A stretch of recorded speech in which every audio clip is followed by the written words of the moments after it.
अस्सलाम वालेकुम वरहमतुल्लाह। मैं डॉक्टर इलियास पंजाबी चैनल वाला रिंग रोड के बारे एक वीडियो चढ़ाई सी। काफ़ी लोगों का रिस्पांस आया, लोगों ने सवालात पूछे कि साडा इलाका इस रिंग रोड में आ रहा कि नहीं। तो जनाबे अली तुहाडे लई अर्ज़ है कि उगोकी का इलाका रायपुर काजी चक इहदी जद में आ रहे हैं। उस तो बाद कुएंकियां का इलाका आ रहा है, लेकिन ये लोगों ने एहतजाज शुरू कर दिता है। हप्पूगढ़े तो बहुत ज़्यादा लोगों ने एहतजाज अपना रिकॉर्ड करवाया है। कुएंकियां तो बाद लद्दड़ तो साहवाली का इलाका जोड़ा वो इस रिंग रोड की जद में आ रहा है।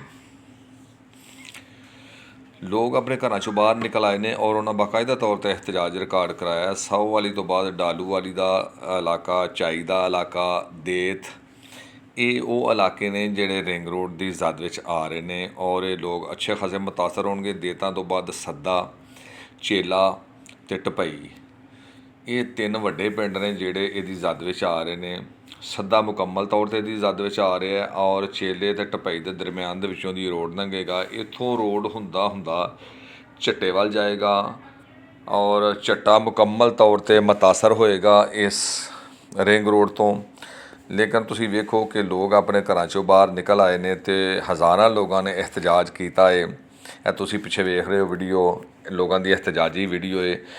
ये रिंग रोड कुछ लोगों को सहूलत देगा तो हज़ारां लोगों को ये खा जाएगा। हज़ारां लोग जोड़े ने डिस्टर्ब होणगे और उन्हां दे मकानात रिंग रोड की नज़र हो जाएंगे। तुहानूं पता गौरमेंट जदों सरकारी रेट ते ज़मीन खरीददी है तो जिहड़ी ज़मीन 5 लाख या 10 लाख तो मरला है वह रेट 1 लाख रुपये सरकारी लाएगी। मेरा मतलब है कि जोड़ा मकान किसी का 1 करोड़ रुपए का है वो 10-20 लाख रुपए के गौरमेंट उन्होंने खरीदेगी और उन्होंने लोगों को घरों बेकार कर देगी। क्योंकि सियालकोट एक सनती शहर है और इत्थे ज़मीन बहुत महंगी है। इत्थे 10 लाख रुपए तो लैके ते 1 करोड़ रुपए तक मरला जिहड़ा पिंडां दे विच जगह विक रही है। लेकिन लोग भी अल्लाह के फजल नाल निकल आए ने, उन्होंने एहतजाज किया है और मेरा मशवरा है कि एहतजाज होना चाहिए। लोग बाज़ाब्ता तौर पर DC साहिबा सियालकोट सबा असगर साहिबा नूं दरखास्तां देन और एक दरखास्त नहीं, हर घर चों 2-2 4-4 दरखास्तां देन। क्योंकि एक घर दे विच एक बंदा नहीं रहिंदा, कोई 7-8-10 लोग रहिंदे ने और हर बंदा दरखास्त दे कि मैं मुतासर हो रहा तुहाडे मनसूबे की वजह तो। क्योंकि ये जोड़ा रिंग रोड है ये उन्होंने लोगों को फ़ायदा देगा जिन्हों को कारां ने, वड्डियां गड्डियां ने, लैंड क्रूज़रां ने, जीपां ने। साइकिल वाले, मोटरसाइकिल वाले बंदे तो रिंग रोड फ़ायदा नहीं दे सकता ना, ठीक है। तो लोगों को एहतजाज रिकॉर्ड कराना चाहिए जी, क्योंकि महंगाई बहुत ज़्यादा हो गई है और अज के दौर में अपना मकान बनाना बहुत ही मुश्किल है। माड़ा बंदा अपनी रोटी नहीं चला सकता।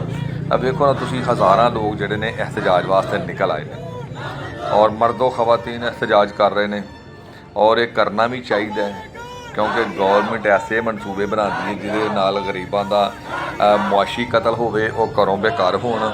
लेकिन गौरमेंट के चंद लोग जोड़े ने जोड़े अशराफिया ने उन्होंने फ़ायदा होवे। तो लिहाजा यह मैं सियालकोट का रिंग रोड का तफसीली नक्शा जोड़ा अपलोड कर छड़िया। ये फाइनल नक्शा है, ये हुण गौरमेंट अमल दरामद करन जा रही है। लाहौर रोड तो लैके ते पसरूर रोड जोड़ा है ये 7-8 किलोमीटर का एरिया जोड़ा ये उन्हें शुरू करना है। हुण ये टोटल तकरीबन रिंग रोड जोड़ा ये लंबाई कोई 34 किलोमीटर बन रही है और ये 34 किलोमीटर का रोड बनाने वास्ते ये तकरीबन 34,000 लोगों को डिस्टर्ब करनगे। अल्लाह ताला खैर करे, सदा हास्ते वास्ते रवो, दुआवां च याद रखा जे। तुहाडा अपना डॉक्टर इलियास पंजाबी चैनल वाला।